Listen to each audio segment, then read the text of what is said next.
In a world full of conventional Hollywood cliches and recurring lackluster sequels, one critic has seen it all, who can provide you with all the movie news, opinions, and reviews that could very well save humanity as we know it. This is Libby's Movie Hunt. And now, your host, Libby Hunt. Hello, welcome to Libby's Movie Hunt. I'm your host, Libby Hunt, along with my co-host, Kevin E. Good afternoon, Libby. How are you? Good. How are you? Good. Happy Friday. Happy Friday to you. And we're getting close to the holiday season. Isn't this exciting? It is exciting. Almost here. This month always goes by really fast. I know, so fast. It's like 2 weeks. Yeah. Till Christmas? It's a stressful month, but it's a fun month. Yeah. Oh my God. What is it already the 10th? Yeah. We've got to get to movies, but have you got your girlfriend something for Christmas? I know what I'm getting, but I always wait till last minute to actually do it. Okay. I'm pretty bad about that. Get her something good. Jewels are always good. Last year I had to go to North Park on Christmas Eve. Oh, it was brutal. It was so packed. No. Think ahead. Yeah. A little bit ahead. I'm looking out for you. Thank you. Okay, well, we have two movies. We're going to talk about Miss Sloane with Jessica Chastain and Office Party with Jason Bateman and Jennifer Aniston. And also we'll talk a little bit about Westworld. Not Netflix, it's on HBO. Yeah, it's HBO. HBO. And I feel like I'm the only one talking about this show for some reason. No, my husband loves it, but I'll let you chat about it. But also, tune in every week, 2 o'clock on onairlive.com, and we'll also be putting it up on YouTube to follow us, and you can find us on iTunes. And so subscribe to our YouTube, Libby's Movie Hunt, also YouTube channel. That'd be great. But, okay, so did you see Miss Sloane? No, I did not. Okay. I loved it. I think that it will be Oscar nominated. And on Rotten Tomatoes, I think it did real well. Actually, I mean, okay. by your measurement, I would say they call it popcorn worthy because it got a 65%. 65. Okay, so Jessica, it's directed by John Madden, who did years ago Shakespeare in Love. Not the football guy. No, I saw the same thing. I was like, oh gosh, John Madden. He also did Proof with, it was some British actors. The Debt, the BFG, that cartoon last year, the first and second best Marigold Hotel. So he kind of a wide range. This seems kind of a different film for him. But basically, Jessica Chastain is a sought-after D.C. lobbyist. Yeah, it's a political plot. Of course, it has kind of a liberal slant to it. But she's this cunning lobbyist that she will do anything to win. And she has an amazing track record for success. It's also got Mark Strong. He was in Imitation Game and Brothers Grimsby. Do you recognize Mark Strong? Yeah, he was also on the TV show for one season, Low Winter Sun. Yes. Yeah. My son was trying to tell me something he'd been on TV and I couldn't remember. But he is so handsome. He's kind of bald. He's totally bald, but he's just a handsome man. And I looked over. He pulls off the bald look really well. Does it great. And he's been. I looked up his resume. It was just too long to even list. He has been in everything. It also has Allison Pill and Sam Waterston from the show Network. Do you remember that HBO show that was such a hit? I don't. Our newsroom. About the newsroom. Oh yeah, with Jeff Daniels. Jeff Daniels. So they both came. And so they have that kind of feel. They're really good in it. And John Lithgow plays kind of the evil senator. And he was so fantastic. I recommended, I think, on this show and on Libby's Movie Hunt.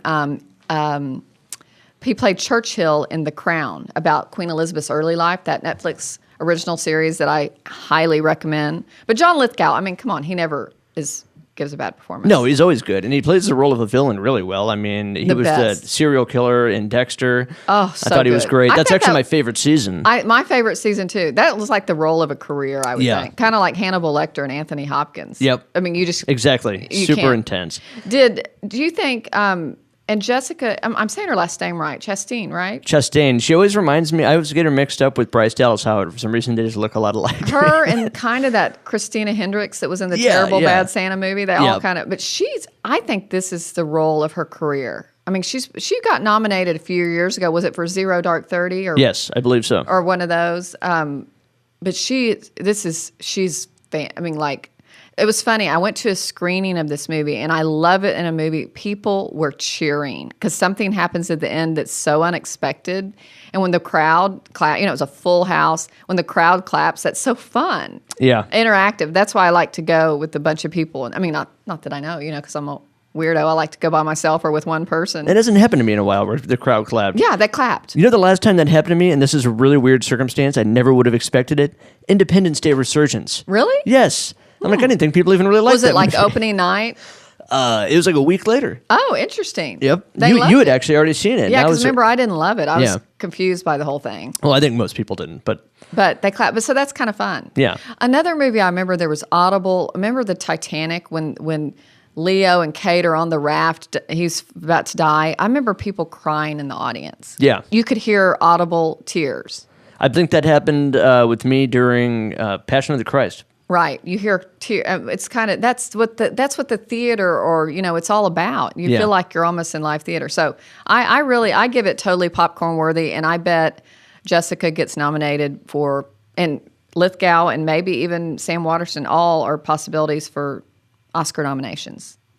But it's very, I like movies that are very smart, quick dialogue. Like I've told you, that's my favorite kind of movie. Well, dark movies and really smart dialogue like Woody Allen movies. But this one is a little confusing. I mean, do you ever see those kind of movies like The Big Short or anything, and they're talking about business or politics, and you're almost like, I don't kind of understand it, but I'm liking it. Yeah, The Big Short, I was always entertained, but yeah, there were times where I had no idea what was going on. You're like, phew. And yeah, exactly. So, but that's a movie where I kind of had to watch it twice and may even need to watch it a third time to understand it. But yeah, they do it in such a way that's like fast-paced and entertaining that it's okay that you don't completely comprehend everything they're talking about. That happened to me, honestly, in Wolf of Wall Street a couple times, too. Oh, yes. When he's, like, explaining to the camera certain things they're doing, and I'm like, I still don't get it, really, but it's fun to watch. I had to see that, like, twice. Definitely. Yeah, I've watched it a bunch of times. And I liked it so much. I do, too. Which, it's a little embarrassing to admit. But I think you'll like this. If you like smart dialogue, it's good. Popcorn worthy. Possible a couple of Oscar nominations out of it, I bet. For acting, maybe not for director or screen. No, I mean it is a good screenplay, but I think the acting. I think she'll be nominated. I'll be very surprised if she's not. But probably no Best Picture nomination. I don't think so. Yeah, I don't think so. This, but now they're going to start rolling out, as we've talked about, the Oscar. The now is the time. Yeah, I need to make a list of some movies that are going to start coming out. I meant to do that today. I know there's going to be some good ones. I think top of my list so far is going to be Hell or High Water. Oh, for the year of 2016. It's it and Nocturnal Animals are the two best movies of the year to me. You haven't seen it yet, have No, you? I meant to go do that, but I ended up seeing Office Christmas Party only because you had already talked about Yeah. Nocturnal Animals. So I'm like, I should see something new. Just go. I want you to see it. Just see it. I can't. Someone on Facebook said to me on Libby's Movie Hunt, they go, Libby, it's one of those movies I can't stop thinking about because it has so many deep meanings. I'm just worried that people are going to think I'm the guy who only goes sees the goofy movies because last week I did Bad Santa and this week Office Christmas Party. So I'm like, I need to go see something a little more serious. Yes. But you're the young guy in the group, so that's okay. And I know that's the kind of movie that I would like. I mean, I love those kind of dark films. I think you'd like it. I really do. But, I go crazy on something. Like, I've seen it twice now, y'all. I'll probably see it a third time. That's how crazy I was about it. I don't know what that says about me because it's a very dark movie. But it's also just beautifully stylized. So that's that. Okay, we're going to save Office Party for last. Do you want to talk about Westworld? We can talk about Westworld real quick. I know a lot of people I don't hear a lot of people talking about it, but I know a lot of people are into it because I see, certain web publications that are writing about it. So I know people are watching it, and it did get renewed for a second season. Okay, well, I asked my husband the other day because he said it was the last one, and he said is it just a one deal? Is that it? Well, I was worried because they didn't announce for a long time there's going to be a second season. So I was like, okay, maybe it's like, people worried about that with True Detective as well because it's did they renew anthology style. They did, but the second season was horrible. Yeah, it was terrible. It was terrible. Same with Fargo, but except Fargo's second season was great. Right.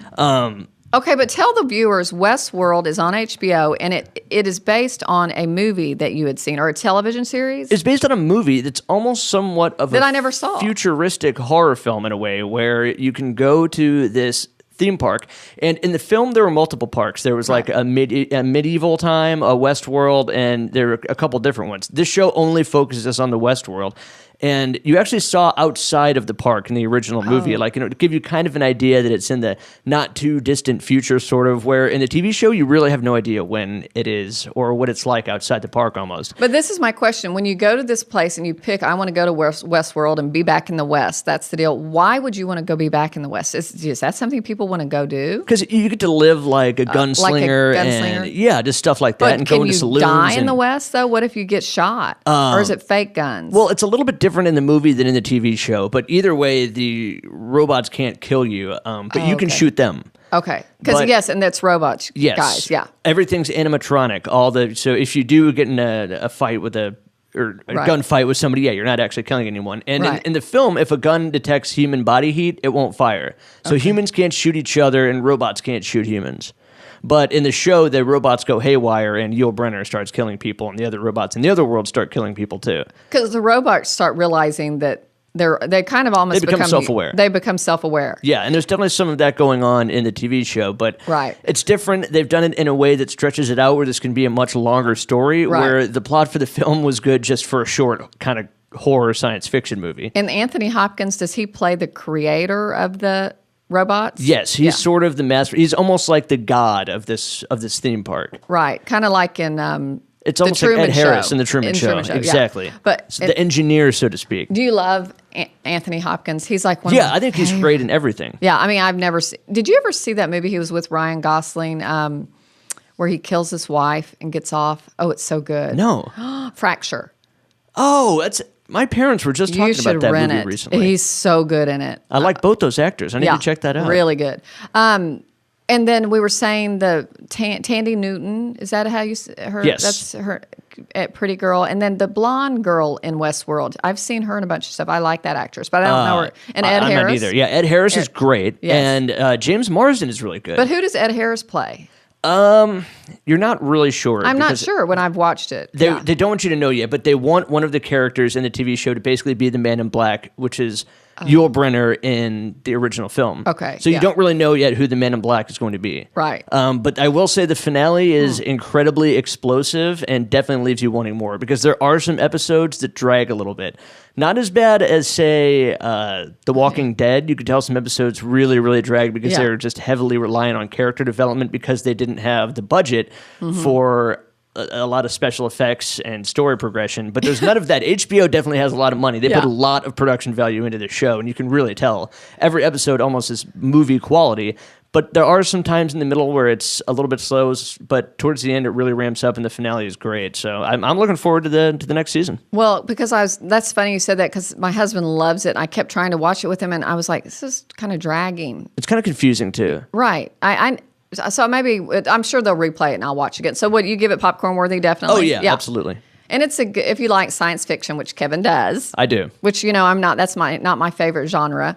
But and to be totally honest, I mean, in the longest I can remember, this is the first sci-fi TV show I've gotten really into. I know, because they're really, or anything any good. Yeah, I'm always usually a comedy or a crime drama type TV guy. So I was hoping Minority Report would be good. Yeah, based on the Tom Cruise movie. And you know who was starred in that is my husband's cousin, Stark Sands. Oh, that's the cool. blonde guy. He was the main character. I was hoping that'd take off for him. Yeah, because that was a great premise. Yeah, it was a good movie. He starred in Kinky Boots on Broadway. He made that famous. Oh, wow. Kind of fun. Yeah. We have some Hollywood people in the family, which is always fun for me. Do we want to go take a break? Yeah, we actually went a little longer than I expected, so we could go ahead and take a break, yeah. Okay, we'll take a short break and we'll be right back. See you in a minute.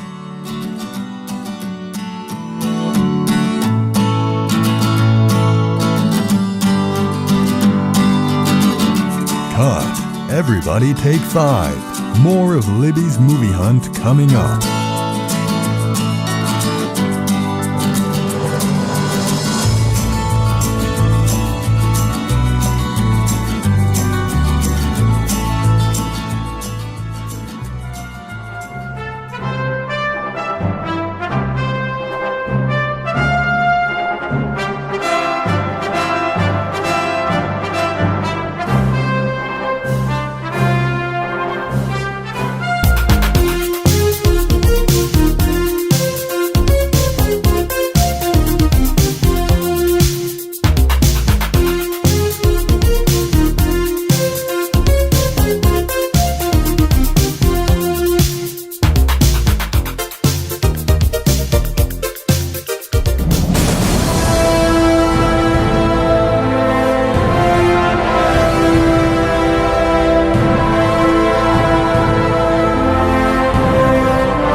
movie hunt. Okay, welcome back to Libby's Movie Hunt. I'm Libby, along with Kevin E. Hello. Hello. Okay, we were talking about Miss Sloane, which I gave popcorn worthy, and then Kevin was talking about Westworld on HBO. He gives it definitely popcorn worthy. And then we both saw Office Party. Oh, I didn't realize you went and saw it too. I went and saw it last night. I couldn't take it. I had to go. Yeah. I had no desire to see this movie. You want to tell them a little bit what it's about? I had incredibly low expectations. So yeah, kind of just a real quick synopsis. Jennifer Aniston plays sort of a stuck-up CEO of this company. Oh, she's mean. And she's pretty bad. Yeah. And her brother is kind of runs this branch a little more loosey-goosey with Jason Bateman. Right. But they're secretly kind of planning this party, and she shuts it down, but they're saying they're going to do it anyway. And their whole plan is, it's Courtney B. Vance, who played...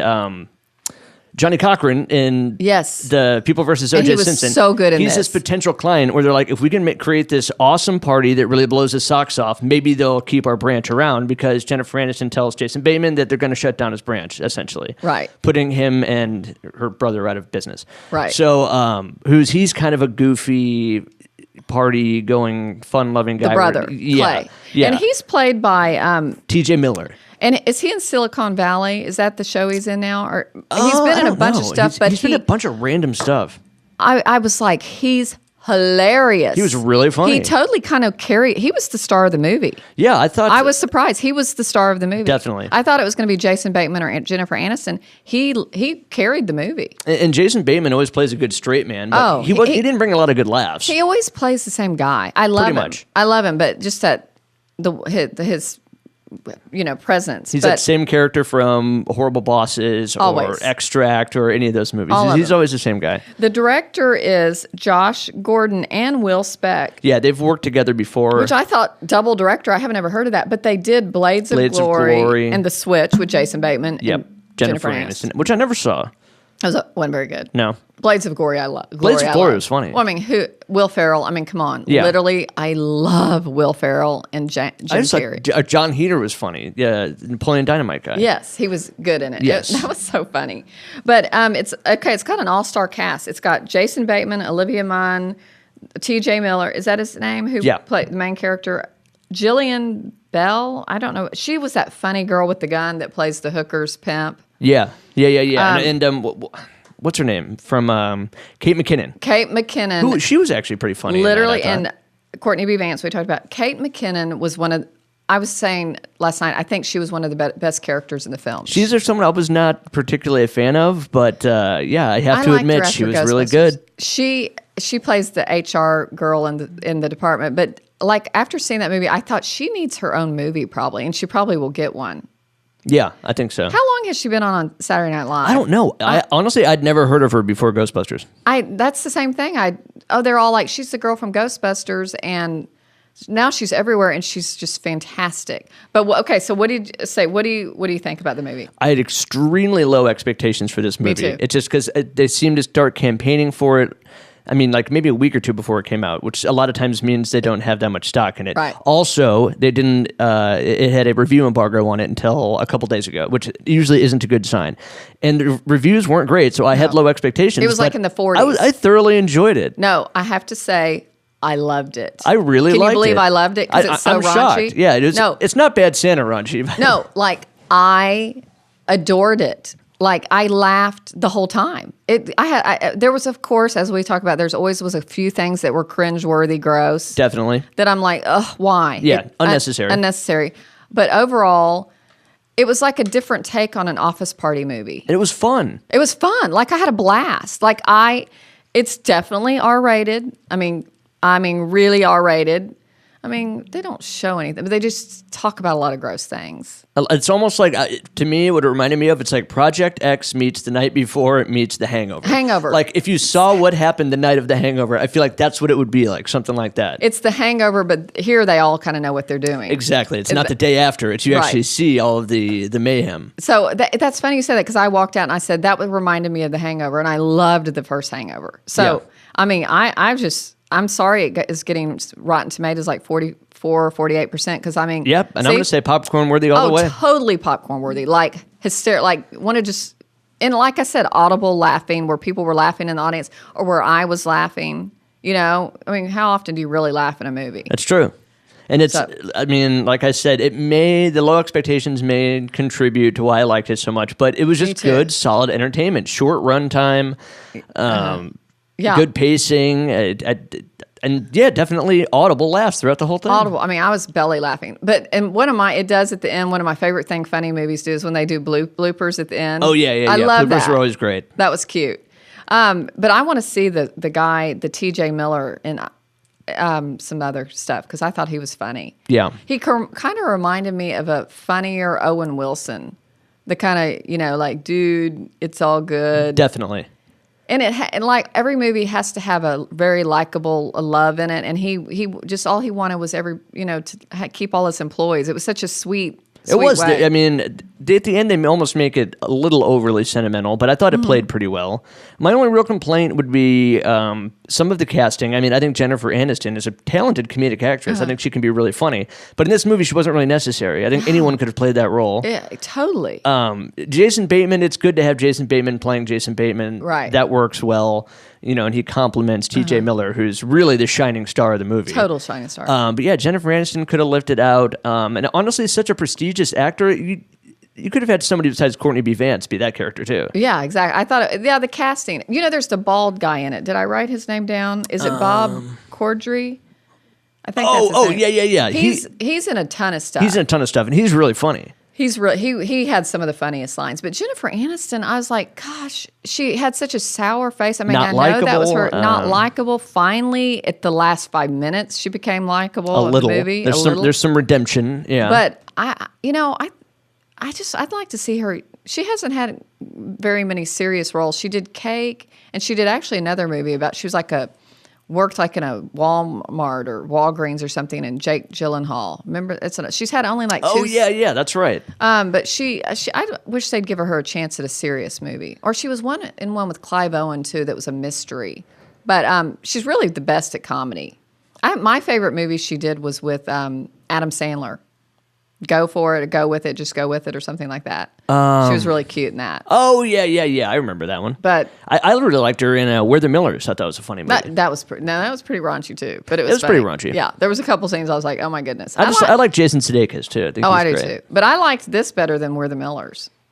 Yeah, I probably did too. I wasn't blown away by We're the Millers. I just see it a couple times really before I enjoyed it. Yes, but are we about wrapped up? We got about 2 minutes. What I need to look up what we have coming up next week. I don't even know. I'm going to see The Lion Monday night, and so I'll talk about that next week. It's with the Patel, who was in... Oh, Dev Patel. Dev Patel, who was in... Slumdog Millionaire. Slumdog Millionaire, who I love him and everything. Well, yeah, he plays, he's not in that much stuff, though, I know. it seems like. I'm so excited to see him. And he plays a child that was adopted by, I believe, a U.S. citizen out of India, and he's just desperate to get back to India and find his brother and his family, and just... I don't know if it's a true story, but it looks great. I think it is. I think it's like probably Oscar buzz. And also Jackie with Natalie Portman. Oh, yeah, I've heard good I'm things. so excited about that. It's funny, Office Christmas Party was also based on a true story, supposedly. Really? Mm-hmm. Wait, if there's a Christmas party like that. I was reading that about it earlier today, and I'm like, seriously? How can that be possible? What do you think of